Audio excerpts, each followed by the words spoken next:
Move your career further, faster in just 2 days with a Harvard Professional and Executive Development Program. Advance your leadership skills, craft smarter business strategies, build your network, and transform how you work and think to keep your career moving forward. You'll earn a certificate and can add Harvard to your resume with Harvard Professional and Executive Development. Learn more at professional.dce.harvard.edu/Spotify. My dad works in B2B marketing. He came by my school for career day and said he was a big ROAS man. Then he told everyone how much he loved calculating his return on ad spend. My friends still laugh at me to this day.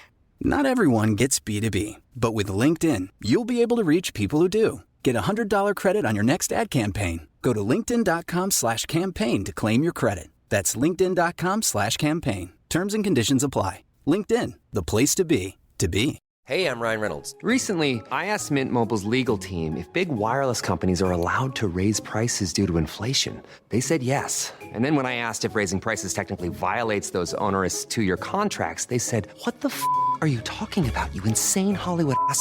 So to recap, we're cutting the price of Mint Unlimited from $30 a month to just $15 a month. Give it a try at mintmobile.com/switch. $45 upfront payment equivalent to $15 per month. New customers on first 3-month plan only. Taxes and fees extra. Speed slower above 40 gigabytes. See details. The advent of the summer solstice and its accompanying celebrations bring about the happiest day of Feyre's life. The juxtaposition of needless violence and Rhysand's terrifying visit heralds unwelcome change for Feyre and separates her from Tamlin. As she is forced to return to the human world, is Feyre still the woman she once was, and will she be able to assimilate when she returns to her family?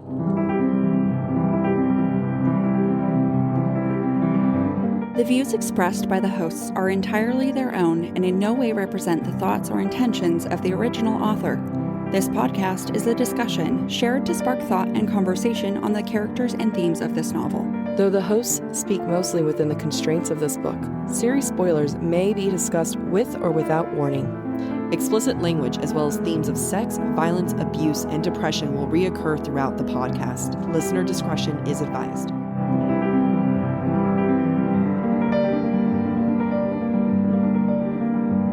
Welcome to Book Talk for Book Talk, a podcast where we deep dive into the writing of your favorite novels. This season, we are exploring Sarah J. Maas's most controversial novel in A Court of Thorns and Roses series. This is Jack. And I'm Amy, and this week we're discussing chapters 23 through 28 in A Court of Thorns and Roses. There are several questions that we ask ourselves. How much information is Feyre given, and how much is she actually processing? Also, during the times Feyre is most unlike herself, has she grown or become other? Themes we see this week include sight and perception, what you see versus what you choose or are allowed to see. We will tell you what you're allowed to see now, and that is our interpretation. Only our interpretation. And that is our smooth transition. We start in chapter 23. And at the beginning of this, Tamlin brings Feyre to another beautiful spot in the forest, and Feyre goes in with the belief that the enchantments are gone. Page 208. But there were no enchantments here. But by the end of the day, Feyre realizes that Tamlin was enchanting her the entire time. So starts the day saying, yay, finally, a day where I don't get tricked. And then she realizes her entire time there has been one big trick. But at the end of the day, this is supposed to be considered a gift of sorts. And rather than getting angry, like Feyre used to get angry when Tamlin would pull this type of shit, Feyre is grateful for being given the sight. I think that this is really a recurring theme in their relationship. Mm-hmm. As we're going to see as we go throughout this episode, I think her lack of anger just shows her complacency. And that's going to be a theme that we see here too. I miss angry Feyre. I miss angry Feyre. I look forward to meeting her again. You and I were just saying that before we set up I miss angry Feyre who was convinced she was going to die all the time. She was great. Bring her back. I love her sass. I would like to say that she's probably got no sass because she's been seduced by all this color and sound that's always intensified when she's around Tamlin. And before he lifts the veil from her eyes, she describes the grass as an emerald carpet. So you know that she's like in her element here. I love that she's like an emerald carpet. I can see it, but also never in a million years would I ever describe something like that. No, I hate grass. It would never be. You really do hate grass. I hate grass. It would never be a carpet. You would hate the spring court. Yes, I would. I would have allergies nonstop. When he does lift the glamour from her and she's able to see the world the way Tamlin sees it, Sarah J. Maas makes sure that we have a compare and contrast. So the birds chattered becomes the singing of birds became an orchestra, a symphony of gossip and mirth. And then the willow branches sighed becomes an ethereal melody, a woman, melancholy and weary, the willow. So intense. Even Tamlin looks different to Feyre, and he only lets her see this for a moment so that she longs for more. He just gives her a little taste. Feyre thinks, I looked to Tamlin and my heart cracked entirely. It was the Tamlin I dreamed of. This was a High Lord of Prythian, devastatingly handsome, captivating, powerful beyond belief. When I reread that, I was like, okay, Megan Fox. And then they drank each other's blood. Right. He's kinetic. What was it? Rehab Barbie? Rehab Barbie. Yeah, if you don't know what I'm talking about, go find Megan Fox's poem that she wrote about Machine Gun Kelly, and you will know. Pure art. Pure art. And that is what Feyre was creating when she described Tamlin. What I am kind of infuriated by is the fact that she's so focused on his outward appearance in this moment that she ignores the other warning signs about his character. Yeah. She even thinks, I don't know why the mask bothered me so greatly. I didn't need to see his entire face to know him. While that's true, she still refuses to actually see who he is based on his actions so far. You make a point, I might be spoiling it for later, but you make a point where the mask eventually begins to represent his weakness. Yeah. And you talk about it more later, but it is a great thing to notice how she perceives that mask throughout the entire time he has it. In the beginning, he's this like dark, foreboding person, and it's just like, oh, he probably just wearing it for like because it's weird fashion because he's fairy and fairies suck. Yes. And now it's just like so dreamy. And at some point in the middle, it's like it adds to his allure because he's mysterious and she like to imagine what he looks like under it. But now it's just like frustrating to her. I'm just imagining like it's kind of like people dating during the pandemic. You don't know what they look like underneath their face mask. It's true. Yeah. Oh my gosh. So many of my student workers, I see them with face masks all the time. And then the one time I see them without the face mask, I'm like, oh, that's not what I thought you looked like. That's what Feyre's experiencing. Yeah, exactly. So when Tamlin gives her this knowledge, he is bequeathing her this new information, this new way of seeing the world. You can really look at their dynamic as a human and fae, the fact that they're kind of flirting around the lines of a relationship. It has that inherently forbidden aspect about it. Granted, faes and human have been hooking up forever, I'm sure. But the power dynamic, the forbidden aspect of it, the fact that Tamlin said he would never be with a human forever ago, those add the forbidden element. So by kissing her, lightly, he's offering her the forbidden fruit of knowledge and being able to see the world. And this really goes back to an Adam and Eve type of description. It ultimately marks the demise of Eve and of Feyre. It's, he is a snake, a slippery snake. I was about to say, he's not God in this situation. He's Satan. He's snake. He's the one tempting her to take the fruit. And just like Satan manipulated Eve, Tamlin is manipulating Feyre by bargaining with her to his advantage so that he can get what he wants, so that she can get something she didn't even know she lacked. He's a predator. If I was Sarah J. Maas, I would have included them eating like a pomegranate or something. She lost an opportunity there. But Tamlin plays this off. He says, every gift comes with a price. I'm one of the High Fae. We don't give anything without gaining something from it, which we know is like typical for fairy lore. He knows what he's doing. Oh, he knows what he's doing. It's like, let's romanticize withholding and payment. Quid pro quo. That is the foundation for every relationship. And sexual harassment claims. So moving into chapter 24, this idea or this theme of the ability to see or not see continues, and it separates Feyre from the Fae. Tamlin obviously believes it's in her best interest to continue to put glamours on her or to have previously put glamours on her because it keeps her safe. This obviously isn't really what she wants. I love this point because seeing is such an important theme, not just for these chapters, but for the entire book, but particularly these chapters. For Feyre, seeing is important because she literally cannot see their faces. So she can't see the lies that they're providing her. They can't see the lack of truth. She can't see Amarantha. She can't see what's actually going on. Like, her world is so limited to this little tiny house. I mean, it's not a house, it's a big house, but her world is limited to this one court, to this one house. She can't see anything. So by being able to finally see what's around her and what that has, the implications are huge. But she rationalizes this decision that Tamlin's made for her without consulting her. And I find that really infuriating. And I think Feyre of chapter 1 would have found that really infuriating. Yes. She thinks to herself, a glamour. That's what Tamlin had said he wore. His fairy sight had stripped away the glamours I'd been seeing. But why bother to glamour everything? Because I'd been a cowering human, that's why. So she thinks this when she realizes that there's a ton of fairies in the spring court that she has never seen before, and when she sees Alice's true form for the first time. And instead of being mad that she's now seeing everyone for the first time, she thinks of herself as a cowardly human. And I think that's brainwashing at its finest. It's so sad, though, that she thinks it's because I'm a coward. No, they did it because they're trying to hide from you what's going on. And I think Tamlin makes a point later saying, like, it was for your benefit. It's like, no, it was so that she didn't know there was a bunch of people around when she was trying to sneak out. Exactly. When she finds out that she had an audience when she goes after the puka way back when, she thinks, I thought I'd been so stealthy. Meanwhile, I'd been tiptoeing past fairies who had probably laughed their heads off at the blind human following an illusion. And this is a moment when we're supposed to laugh. Or at least that's a moment where everyone around her laughs. Whether we're supposed to laugh, I don't know. I didn't laugh when I read that because they're, again, denying her information and then they're laughing at her for that, just as they deny her information and they get mad at her. She cannot win. And with Tamlin, she's being measured by a standard that she'll always fail. And Tamlin, in that regard, is just like Amarantha, where Amarantha will measure Feyre by rules that even if Feyre wins, she cannot win. And Feyre just goes along with it.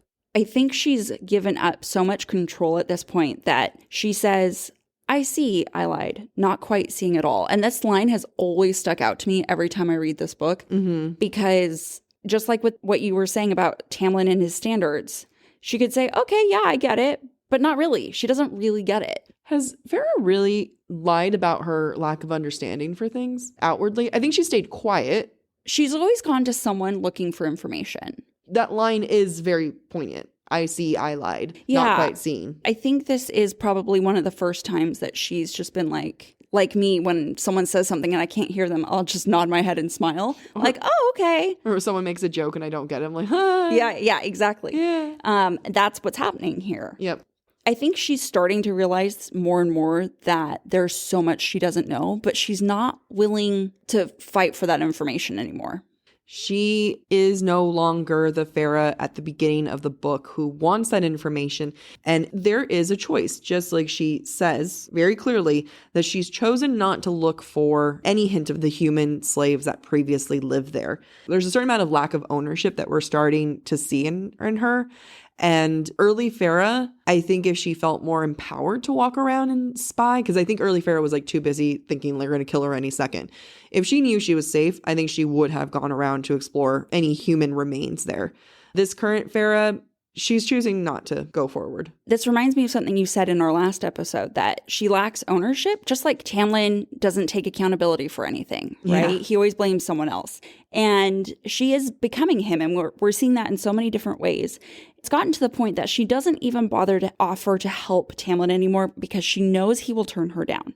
She has become complacent because of him. It makes me so mad because he's taken away her fight for knowledge, her fight to want to help. And that fight is who she is. And he's torn that apart bit by bit by denying her all the time. Even when he explains that he's trying to protect her, she does mental gymnastics in order to make sense of his lies. Feyre says, this was for my own safety, not his amusement. He didn't want to hurt me. He didn't want to punish them for hurting me. Even the Naga hadn't been part of his court. Had it hurt him to kill them? No, like literally it hurt him because he's weak. When I first read that in the book, my first thought was, oh, like he's saying those words like, oh, I can't go and hunt these fairies all the time. I read it as, because he's weak and he knows he's weak and he's becoming weaker by the day. Yeah, instead she's projecting her ability to be compassionate onto him. It's like, honey, no, it's not about that. He is not you. You are him. Yeah. Feyre is starting to recognize that Tamlin is weak. This is after they find the decapitated head in the garden. He says, don't worry, Feyre, you're still safe here. It's the first time she voices to herself his weakness and that his mask is representative of his weakness. Mm-hmm. The particular line on page 218 is, I didn't have the heart to say that their masks made it fairly clear that nothing could be done against the blight. In that same scene, she calls it out like, damn, he's not that strong. Feyre decides to stay because, first, as if she has a choice, but second, because she leans back to what the serial said. She uses his words about staying with the High Lord to be a source of reassurance for her, rather than for her own confidence with Tamlin. I made a note. Interesting that she chooses a creature that she met one time for like 5 minutes over this man that she's been falling in love with. Yeah, and I think we're going to see very subconscious acts on Feyre's part that indicate her beginning to doubt Tamlin. For example, his mood when he gets upset about their conversation about his father and brothers. Feyre decides she can't paint, and it emphasizes both the fact that she's not herself right now, but also that she just doesn't feel safe. It's such a crazy transition. Yeah. I love that. I love your call out. Oh, her lack of painting was lack of comfort. Right, because safe Feyre paints. Yeah. The non-survivor Feyre paints. Wait, the non-survivor Feyre paints? Survivor Feyre paints. Thriving Feyre paints. Well, the Feyre we know who paints right now is the Feyre who feels like she doesn't have to hunt. Yes. And that she feels safe. You're right. So right now she's exclusively separated the huntress in her, or the survivor in her, with from the painter, which is interesting because in future books she does merge the two. Right. That's right. fair. Good point. Good point, Amy. She's not there yet. She's not there. So chapter 25. We are finally at Summer Solstice, and it is a hot night and a fun night. And Feyre is starting the chapter fully embracing her feminine. But she's gone one step beyond that, and she's now stepped into the childish, or at least identifying as childish. Alice put a bunch of flowers in her hair, and Feyre says, I must have felt childish with it on, but in the months I've been there, my sharp bones and skeletal form has filled out a woman's body. Good for you, Feyre. You've become that woman, you become that feminine, but now you've gone one point too far to be that kind of girlish figure, but that's what Tamlin wants. It's all really about what Tamlin wants at this point. As she begins to fall for Tamlin, she assumes more of his identity, as we've seen previously. She wears dresses, she looks fey, she purrs. When Feyre comes down from getting dressed for Summer Solstice, Lucien describes her as positively fey. And once again, Tamlin only comments on her appearance in a positive way when he sees her in that dress. The last time was when she wore a dress for the first time to dinner. I swear I felt like Rhysand in future books comments on her butt and pants like all the time. Probably. What's sad is that by looking less like herself, or the Feyre we know, Tamlin falls more in love with her. You know, there's parts of here that she's trying to hold on to herself. And at this point, this is a very interesting version of Feyre that we've never seen before and we will never see again, not even in future books. This Feyre does not come out to play. And the only time we see her getting a sense of self is when she's near food. And remember, we've already established that food is a source of power. So when she's by food, now she's starting to become a little bit more powerful. Quote here is, I lost Tamlin while waiting in line to fill a plate, leaving me trying my best not to look like I was some human plaything of his. But she's willing to release all of that power, like that little bit of power. She's just still willing to give it to him. That's a great point. So Feyre goes from eating desserts and tarts to drinking fairy wine of her own volition, and Lucien tells her not to. And she thinks when she drinks the wine that she is liberated. She thinks to herself, today, just for today, I would indeed let my hair down. Today, let caution be damned. It was the most glorious thing I'd ever tasted. It liberated me from bonds I hadn't known existed. In actuality, she's just turned her power over to everyone else. She's not really a consenting party in anything that happens after this, and she's not even aware of the harm that she's putting herself in. Lucien has to save her from falling on rocks, and he's constantly chasing her. And later on, when she's dancing, it's described as someone grabs her and starts dancing with her. Like, she doesn't even know who that is. Well, I mean, because it's not even regular drunk. It's fairy wine drunk. Like, there's a certain amount of possession element to it. Yes, there is. And what's also not weird, but what's also disconcerting is the fact that time escapes her. And as a human, she already has so limited time. Like, that's really been emphasized throughout the book. Oh, that's true. That's so sad. And she's chosen to let some of that time go. What's also interesting to me is that while drunk on fairy wine, she is able to relate more to Fae and love them more than she's ever been before. And in doing that, she's also more like them. And let me read the quote. I really love this quote. On page 225, it reads, "I watched the fairies dancing, circling the bonfire, not formal dancing. It was like they were as loose as I was, free. I loved them for it." You know what's great? My voice acting? Yes.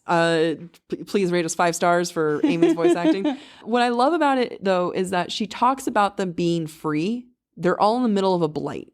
No one is free. Yeah. She's saying, like, they're as free as I am. I love them. We're amazing. We're all kumbaya. But they're not free. This is like a slight moment of escape. And that fairy wine, this energy, it makes her forget about the blight. And that's just been something that's been haunting her until this point. I think it makes her easy prey for seduction. Yeah. Which we see immediately after this when Tamlin, like the Pied Piper, comes up with his fiddle and seduces her senses with music that she sees as a gift for her. I'm not going to lie, though, when Sarah J. Maas like describes the forearms, like the sleeves rolled back, yeah. I'm just like, you know what? Sold. Forearms? Yes. Done. I have a friend who has made fun of me for a decade for my obsession with men's forearms, and she regularly sends me pictures of men's forearms of like, beautiful. Is this sexy? The quote in particular of Tamlin's seduction of Feyre on page 226 reads, "He grinned at me, and I didn't break my dancing as he rose from his seat and knelt before me in the grass, offering up a solo on his fiddle to me. Music just for me, a gift. He played on, his fingers fast and hard upon the strings of his fiddle. My body slithered like a snake. I tipped my head back to the heavens and let Tamlin's music fill all of me." It's also really cringy. I can't, every time like I imagine it. 1, playing the instrument for someone is just awkward. Yes. 2, he's kneeling in the grass in front of her. What about those grass stains? That's not where my mind went. I imagine her with her head back slithering like a snake, and it's just not sexy. You can guarantee that Feyre thought that she was the sexiest person there that night. She was probably like looking like a total idiot. Like she's probably in her mind like, I'm a goddess, I'm a snake. And in actuality, it's like she's just awkwardly gyrating by herself. Oh, poor Feyre.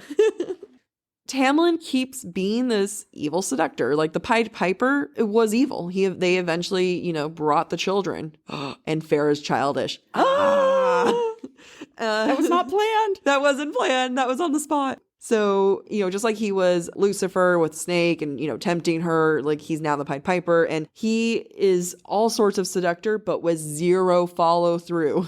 Where is the actual follow through on this?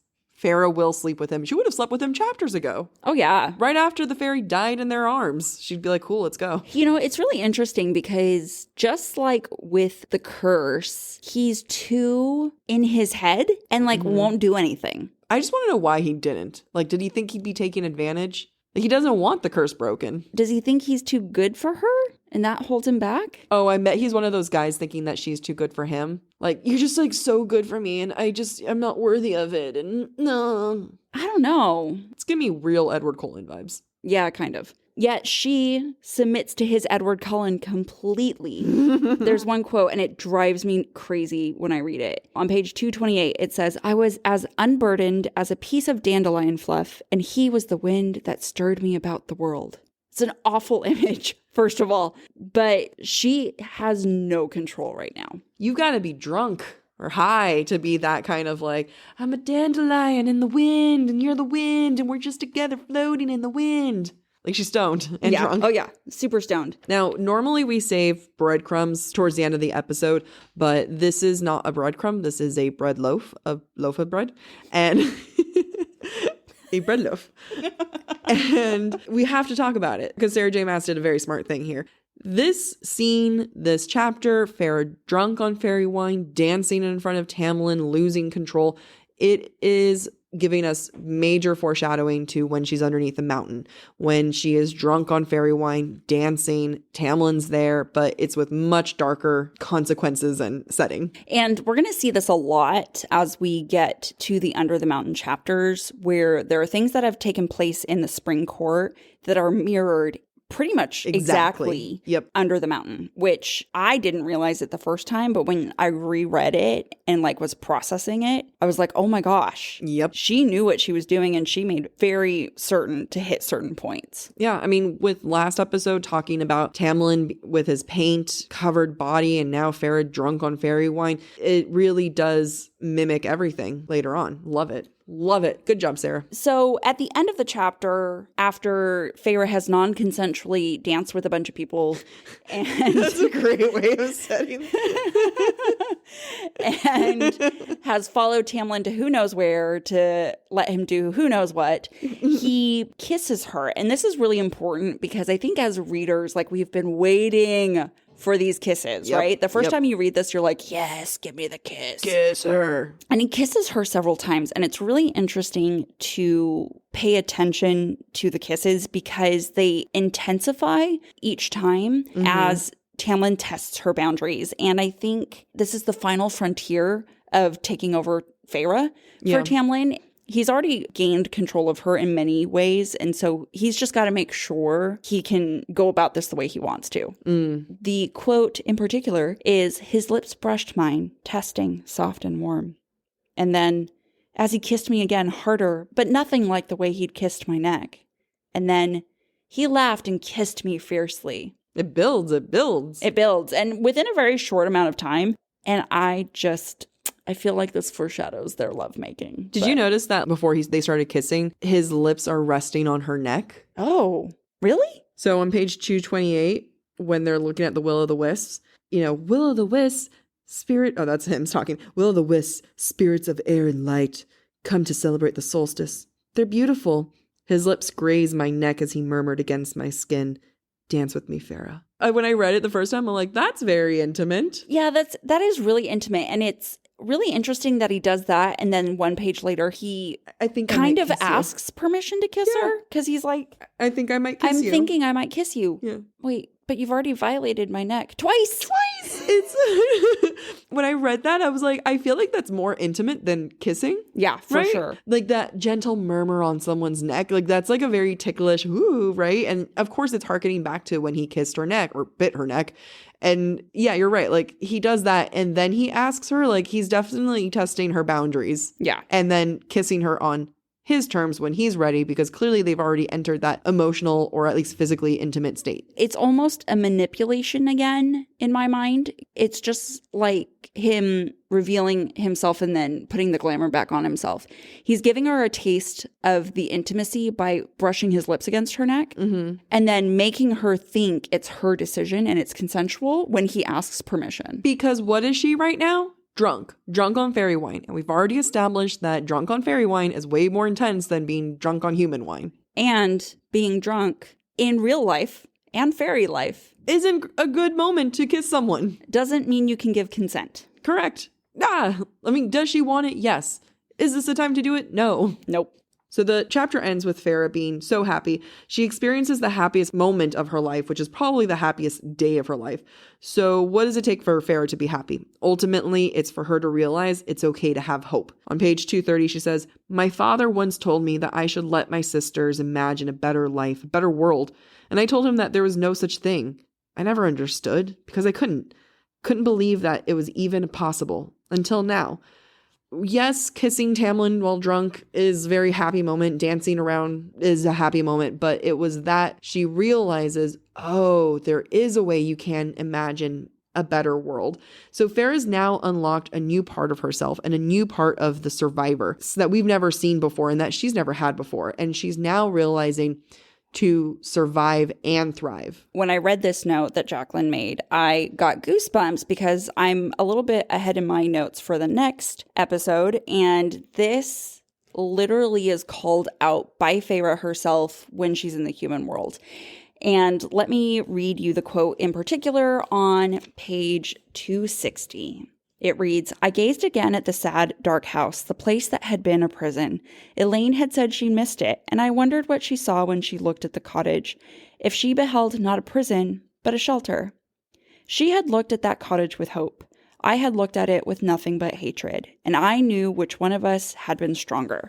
Like, this is a clear indication that Feyre's perception of the world has changed, and changed for the better, I think. Like I was saying, this is now almost unlocks the huntress, the survivor in her. And in a weird way, I think it wakes her up so that in the upcoming chapters that we're about to discuss, we see that survivor and that fighter come back real fast. And it's funny, and that survivor, that fighter coming back and making a reappearance ends up being Tamlin's demise because she's way stronger than him.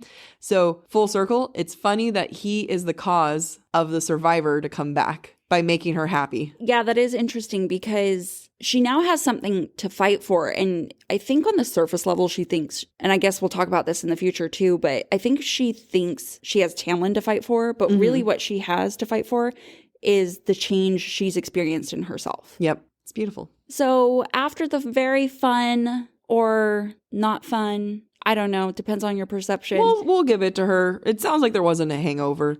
Depends on your interpretation of the first paragraph of chapter 26. Oh, because they all woke up at like afternoon and stuff. Yeah. That's fair. I think it's because she was like busy making out with Tamlin. Fair. Who do you think broke up that makeout session first? Tamlin. We can guarantee she tried to sleep with him on that field. Oh, probably. And Tamlin was like, no, I must have you at your most vulnerable. Even more vulnerable than now. Don't worry, it will come soon. Fall has officially started here in Los Angeles, and that means we finally get to do fall activities. I have been counting down the days for when I can go to pumpkin patches, maybe even hit up an apple orchard, and I get to do all of it looking super cute in my Quince boyfriend sweater. This weather is perfect for my dark academia vibes, and I'm so excited to bust out my washable silk blouse because you know I'm going to be taking pictures. Quince is known for their Mongolian cashmere sweaters from $50. And that's not all. Quince has so many other amazing things on their website. All of those items are priced 50 to 80% less than similar brands. That includes leather jackets, cotton cardigans, soft denim. Like, my entire fall wardrobe is genuinely turning into Quince wardrobe. By partnering directly with top factories and cutting out the cost of the middleman, we get savings as the customer. One of my favorite parts about Quince is the fact that they only work with factories that use safe, ethical, and responsible manufacturing practices. And they still manage to get premium fabrics and finishes for that, luxury feeling for every item that they have. Get cozy in Quince's high-quality wardrobe essentials. Go to quince.com/booktalk for free shipping on your order and 365-day returns.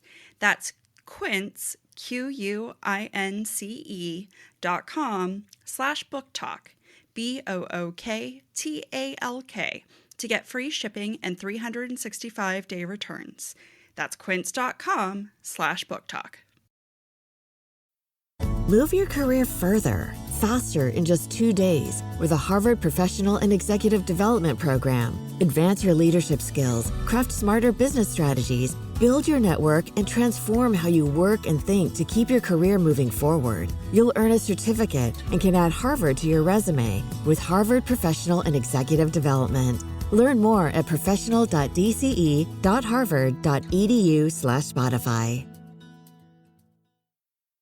Ryan Reynolds here from Mint Mobile. With the price of just about everything going up during inflation, we thought we'd bring our prices down. So to help us, we brought in a reverse auctioneer, which is apparently a thing. Mint Mobile Unlimited Premium Wireless. How to get 30, 30, bit to get 30, bit to get 20, 20, 20, bit to get 20, 20, bit to get 15, 15, 15, 15, just $15 a month? Sold! Give it a try at mintmobile.com/switch. $45 upfront payment equivalent to $15 per month. New customers on first 3-month plan only. Taxes and fees extra. Speed slower above 40 gigabytes. See detail. So as we move into chapter 26, we see Rhysand as High Lord of the Night Court for the first time. And when he makes his presence known in chapter 26, he is viewed with terror. But despite that, he and his actions are still described very erotically. Let me give you some examples. Rhysand approached Tamlin, each movement smooth as silk. His voice dropped into a whisper, an erotic caress of sound that brought heat to my cheeks. So hot. I love it. So hot. Rhysand laughed, a lover's laugh, low and soft and intimate. He's so terrifyingly sexy. That's what she's saying.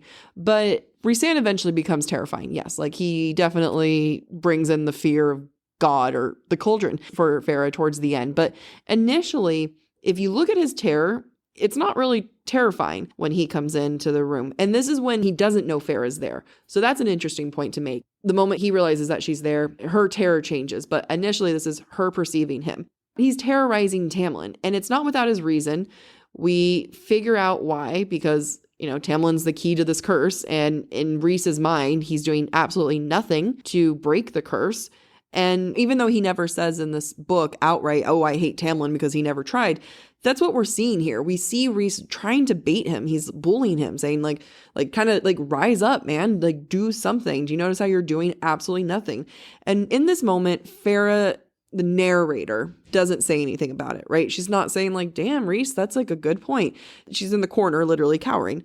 But in these moments, Tamlin says, there is nothing to be done about saving his lands, which is something that Feyre has continued to say she can help with, and it's something that he's continued to say, I've got this.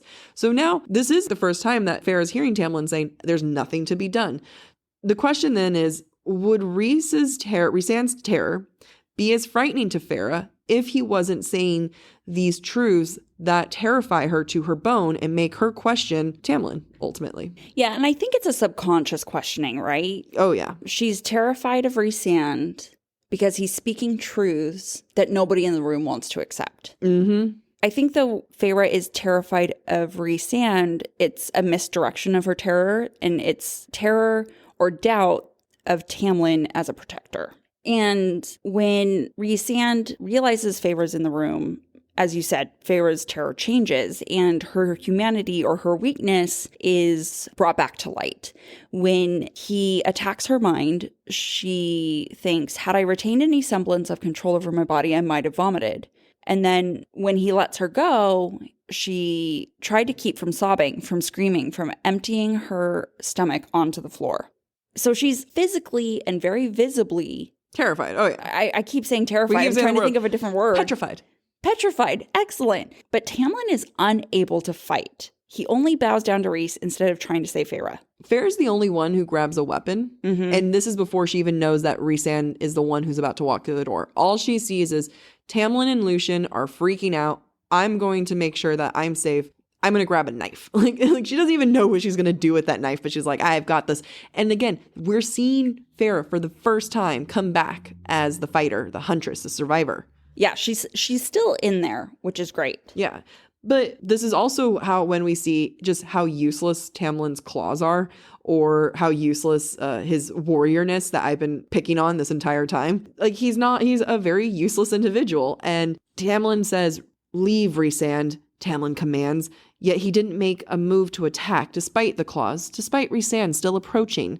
You can say that this is the beginning of the end for Feyre and Tamlin's love story, because this is when she starts to lose respect, or at least see him like that he's not her match, because she's ready to fight. She's ready to go.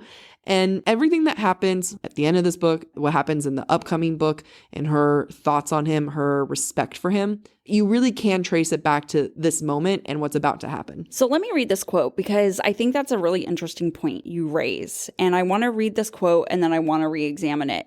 On page 240, it reads, Tamlin pressed his forehead to the floor, his hands sliding along the floor toward Rhys's boots. I could have wept with rage at the sight of Tamlin being forced to bow to someone, at the sight of my High Lord being put so low.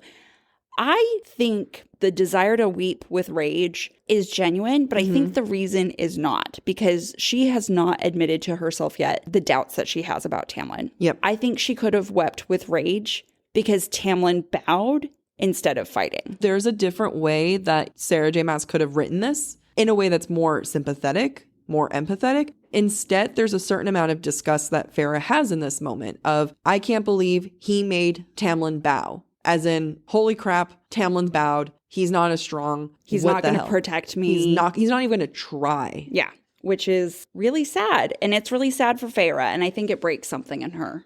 And, gentle reader, might I suggest that this foreshadows events under the mountain and how Tamlin does nothing when Amarantha is torturing Feyre with her trials. Once a little bitch boy, always a little bitch boy. Word.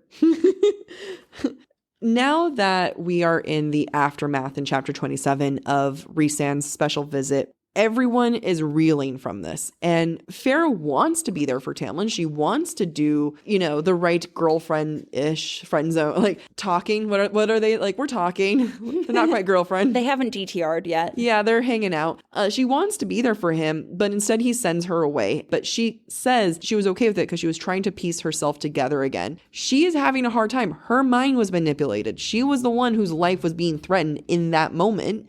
And yet Tamlin can only be concerned about his own anger, and he continues to put that emotional barrier between them. So she now thinks that you're weak, she's lost some respect, and now you won't even comfort her. Yeah, instead Alice is the one comforting her with hot chocolate. Always there with the hot chocolate. Always there with the hot chocolate. That is the answer to life's problems. But it's interesting also that Feyre doesn't want to be comforted by Tamlin because she's scared of him. She avoids him at dinner, and his moods, once again, keep her from painting because she doesn't feel safe. And eventually when Tamlin comes in to apologize to her, he says, "I'm sorry," and Feyre says, "It's fine," knowing that she's lying. She's not saying, "I'm fine," "we're fine." She says, "It's fine." And that it encompasses everything. It encompasses what happened to her, his behavior, her own feelings. And she knows she's lying. So I'm sorry, it's fine. She's not accepting his apology. And she's not accepting his actions. But it obviously goes over Tamlin's head.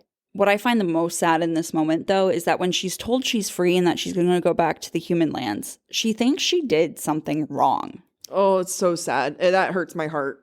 Despite everything that's happened right before with Rhysand, knowing she's in danger, she takes on this guilt, and it's a guilt that like, oh no, I can't fix the blight. Tamlin doesn't do enough to ease her mind there. No, he lets her take on that guilt, even though it's not hers to take. Because again, he's denied her at every turn when she's offered help. It's not her fault that he's turned her down. And why has he turned her down? Because he views her as something to be protected.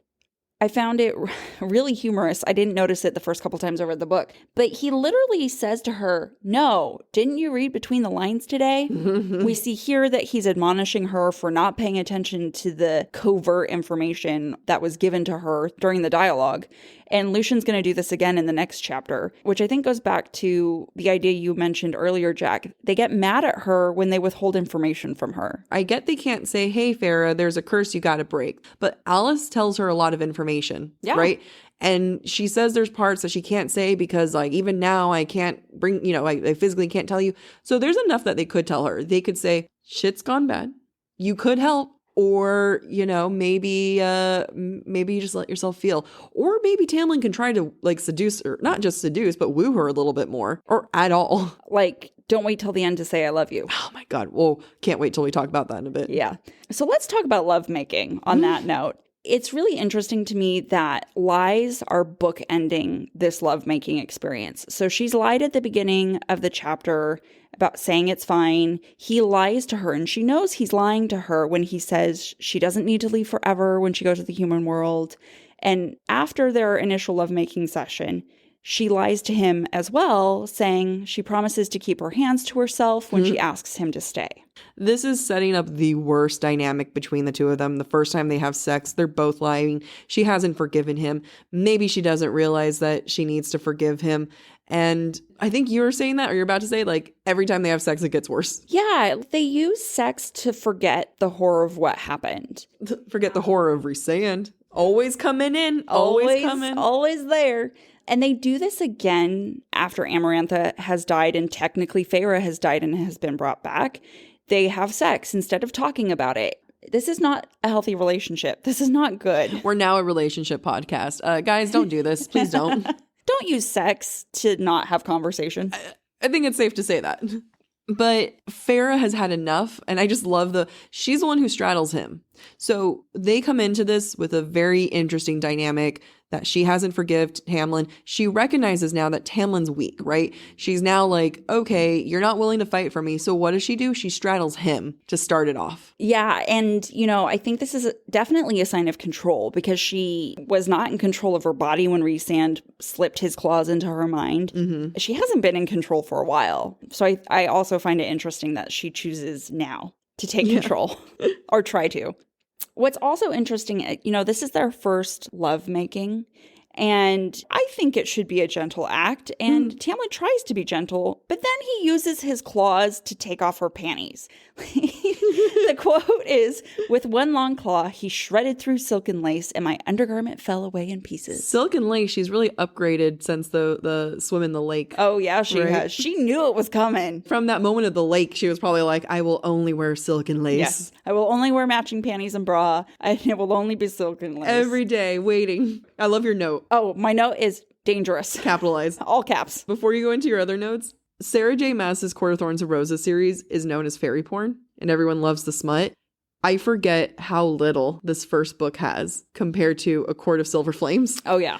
When I read this, I'm like, what happened to my fairy porn? It's not here. Yeah. It's so tamed. And, when I first started reading this book, you made a really interesting point about sex and the level of detail. Do you remember that? No, I'm sure I was brilliant, though. Tell me. It was brilliant. So your point was the descriptions of sex become more explicit as Feyre engages with people that she's more emotionally and healthily emotionally attached to. Whoa. Good job past me. Good job. It's true, though. It's true. Like, the more love that exists in the relationship, the more descriptive the sex is. And we connect to it just like Feyre connects to it. Exactly. Love it. So in this lovemaking session, Feyre is prey again. Tamlin is described as having a ravenous, unyielding sort of hunger pass over his face. He let out a low growl and slowly, with predatory intent, you can fill in the blanks.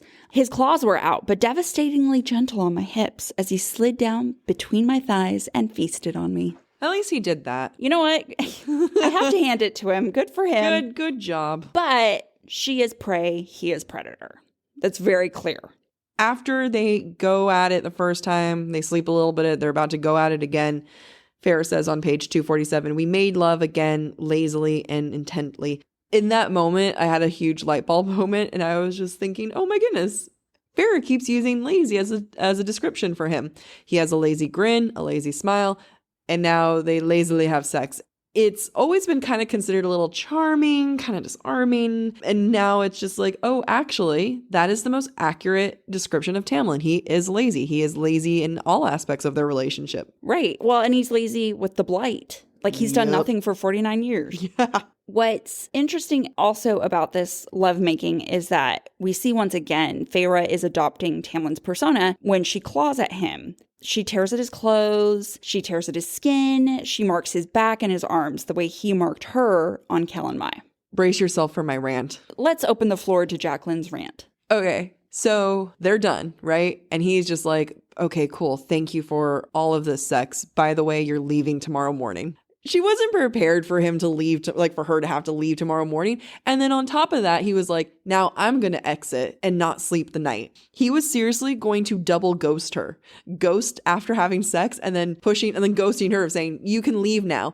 I get so angry at you just had sex and you were going to leave and she had to ask you to stay. Yeah, it's just the ultimate, excuse my language, fuckboy. Oh, it is a fuckboy. It's just the shittiest thing to do. You already wrecked her emotionally and you just have this beautiful night of passion, right?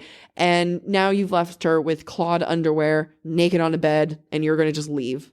So let's just now transition to how much men around Feyre suck. Because suck so not hard. only was Tamlin about to leave her, when Feyre is leaving and she wants to say goodbye to Lucien, he gets pissy with her and he admonishes her for not thinking through their clues enough. He says, I thought you were smarter than this. I'm sorry that she wasn't smart enough to pick up none of the clues you guys were leaving her. The clues you left was, it's a blight. Oh no. There's nothing you can do about it. You kept telling her there's nothing she can do about it. Right, exactly. It's just, again, they're getting mad at her because they withheld information. So with her leaving and the blame of the curse not being broken, it now goes entirely to Feyre.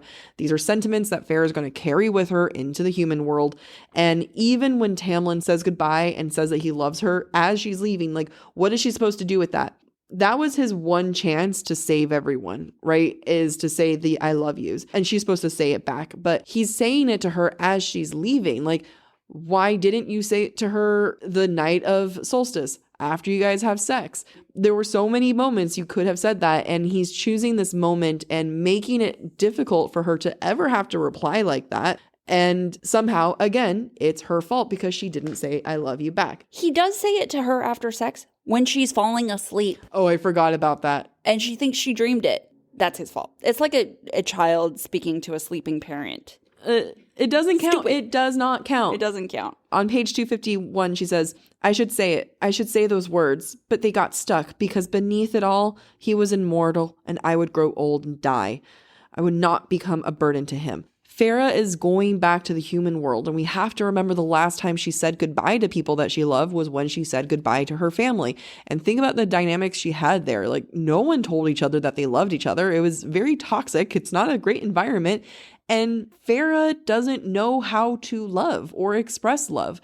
In that moment, she's about to go to her family, so of course she's going to fall back into old patterns of not feeling comfortable enough to express anything. But yes, Tamlin, go ahead and choose that moment to tell her you love her. Like you said, it's mirroring her departure from her family. Like, they didn't tell her they loved her. And so she's never had to interact this way with another human being or another being. Yeah. When was the last time anyone told her they loved her? Right, exactly. Like, what is she supposed to do with that? So, of course, she thinks of herself as a burden in that instance. And then he forces her to go to sleep. What was the point of that? So she can't figure out how to get back. Dick move. I don't know. It was just, that's so unnecessary. Yeah, it just makes her eventually coming to save them all the more difficult. Yeah. But when she's back with the humans, Feyre awakes to find herself at her family's new estate with human servants. And one of the first things Feyre notices is that the human servants are subpar when compared to Feyre's servants. To me, this suggests that she, in her mind, is already transitioning to high fae. Like, she's already thinking like a high fae. I love that her mind has chosen to transition to high fae rather than like Alice or something. Like, she's like, well, if I'm going to become something else, it's going to be high fae or nothing. Like, in her mind, mentally. Like, she went from starving, hunting person to mentally, nope, high fae now. High fae, I know. I mean, maybe that's me interpreting. No, you're right. We're not. I mean, she talked about the food being bland. She talked about everything being dull. And imagine Feyre at the beginning of the book saying food was bland. Oh yeah, that was nothing. She would never call food bland. It's an insult. Yeah. So this is how she describes the servants. The other servants were human too. All of them restless, not at all like the utter stillness with which the high fae held themselves. Unfinished, graceless creatures of earth and blood. Oh my God. Like, she's brutal. So harsh when you say that. Unfinished, graceless creatures of earth and blood. Fuck, Feyre. Oh my God. Yeah, it's really harsh. Is that the meanest thing Feyre's ever said? I mean, maybe at this point. At the one point, she does in her mind say Amarantha's not that hot. Oh yeah, that's true. That hasn't happened yet. It's a harsh reminder of like, oh, everything I've been fighting for is this? This is what I've been fighting for? These people? Yeah. These graceless, unfinished peasants are who I've been fighting for? Ew. Not into it. But she's now back with her family. And, you know, it happens with everyone. When you go back to your family, you fall into old dynamics. She wants to fall back into the dynamic of being the protector, the person who's responsible. But there's nothing to be responsible for. There's tons of money. People are happy living their life. So what does she do? She feels like she needs to be responsible for the world. So as I wrote here, totally chill, Feyre. The quote is on page 254. I couldn't fight the sensation that I made a very, very big mistake in leaving, no matter Tamlin's orders. That's not your problem. Like, you don't have to take on the entire, like, she saves the world. Like, I know she saves Prythian in the human world, but like, they would have taken over everywhere else. So one last note to wrap up chapter 28 is Nesta. And Nesta, love her or hate her, I love her. But she is on the level of Fae. And she is set apart from the rest of the humans like Feyre and in Feyre's mind. Feyre remarks, I'd forgotten how cunning her eyes were, how cold. She'd been made differently, from something harder and stronger than bone and blood. She was as different from the humans around us as I had become. Dun dun dun. Sarah J. Maas knew exactly what she was doing. Oh, yeah. She knew exactly where Nesta was headed, and I love it. Oh, the smut we get from her. So speaking of knowing where things are going, let's talk some breadcrumbs. Such a good transition. Oh, thanks. So to start with, Feyre Cursebreaker, on page 239, Rhysand comments to Tamlin, if it's any consolation, she would have been the one for you, and you might have gotten away with it. A bit late, though. She's more stubborn than you are. I love this because it's so layered. Feyre obviously does not know what's going on, and I almost missed this quote, but Rhysand is saying, Feyre would have helped you break the curse. Yeah. But you're too lazy to get it done, and she's stubborn, and you've lost time. There was still days, right? Rhysand gave him the biggest clue of, dude, you can do this. Yep. Just put in effort tonight. Just, just make it happen. Make it happen. I don't care. Like, Tamlin could have come to her that night and been like, I'm so sorry. I just want to take care of you. I love you. And then she'd be like, oh my God, Tamlin. The next breadcrumb, Feyre's death. So Feyre thinks Tamlin will break her heart, but in fact, she will die because of her love for Tamlin. The quote, I knew I was headed down a path that would likely end my mortal heart, being left in pieces. Yeah, your heart will be left in pieces. Yeah, not her heart, her mortal heart. Her mortal heart. Oh. Because it will become immortal. Dun, dun, dun. And then in A Court of Mist and Fury, we get a little teaser there. Feyre tells Tamlin he didn't make her feel like a prisoner, but he will in the future. On page 229, you never made me feel like a prisoner, never made me feel like a little more than cattle. You're going to feel worse soon. I'm going to give a quick summary of how all the seduction attempts in these chapters give clues back to Rhysand. Lucian makes fun of Feyre about her bargain with Tamlin and says, if I offer you the moon on a string, will you give me a kiss? When she's out drinking fairy wine during summer solstice, she has an affinity for starlight. She feels stars twinkling between her fingers. And then when Tamlin enters Feyre's bedroom right before their lovemaking, Feyre sees moonlight glimmering on gold. There is never a moment without Rhys. Nope, Rhys is always there. Speaking of Rhys always being there, on page 224, Rhysand mentions the decapitated heads that he left at Tamlin's doors. And he talks about how it should remind him of the good old days. Personally, I believe this is a breadcrumb talking about how Tamlin killed his parents and how Rhys then went and killed his family. Oh, Tamlin didn't kill Rhysand's parents, just his mother and his sister. But, still horrible. So let's go back to the questions at the start of the episode. All right, the first question was talking about what Feyre does with the information, how does she process it, and ultimately, a lot of picking and choosing what she does with the information that comes to her. Granted, she only picks and chooses when she's at her loosest, happiest, not caring at all. But once she starts to go back into survivor mode, she starts to put the bits of information together and process it the way she should, like a boss. Because she was a boss when she was a hunter. And when she was happiest, she was the most complacent and therefore did not want to see, I think. Mm-hmm. Yep. Our second question was about, Feyre's growth. Can we really say she has grown when she's most unlike herself? And I would say yes. I think that she had to get to this point where she was most unlike herself, where she felt most safe, because it allowed her perception of the world, of herself, to change. And this idea of thriving is what she ends up fighting for. And I don't think you would get to the events of Under the Mountain without her having had this experience of I was able to experience happiness, I was able to have joy, and I want to fight for that now. Before we started recording, we were talking about this, and we were saying that the climax of the book hasn't happened yet, but the climax of her development has. And this particular buildup has been building from going from that starving survivor to who this new Feyre is, who's discovering that, wow, maybe there is such thing as thriving. And, she's going to grow and continue, but, there's a hell of a plummet that's going to come there. But developmentally, this is a climax for her.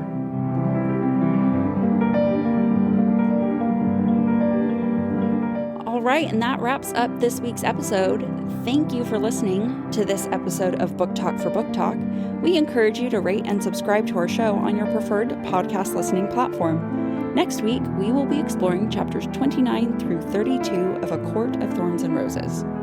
We would love to hear your thoughts based on today's conversation. You can submit your comments to our form at booktalkforbooktalk.com for a chance to have your feedback discussed during a weekly mini episode.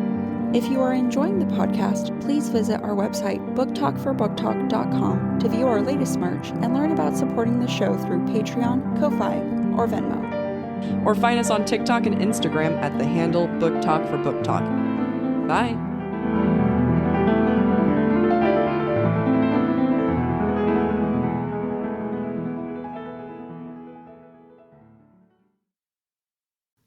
Fall has officially started here in Los Angeles, and that means we finally get to do fall activities.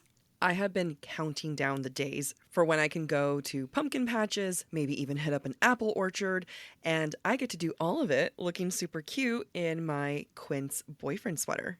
This weather is perfect for my dark academia vibes, and I'm so excited to bust out my washable silk blouse because you know I'm going to be taking pictures.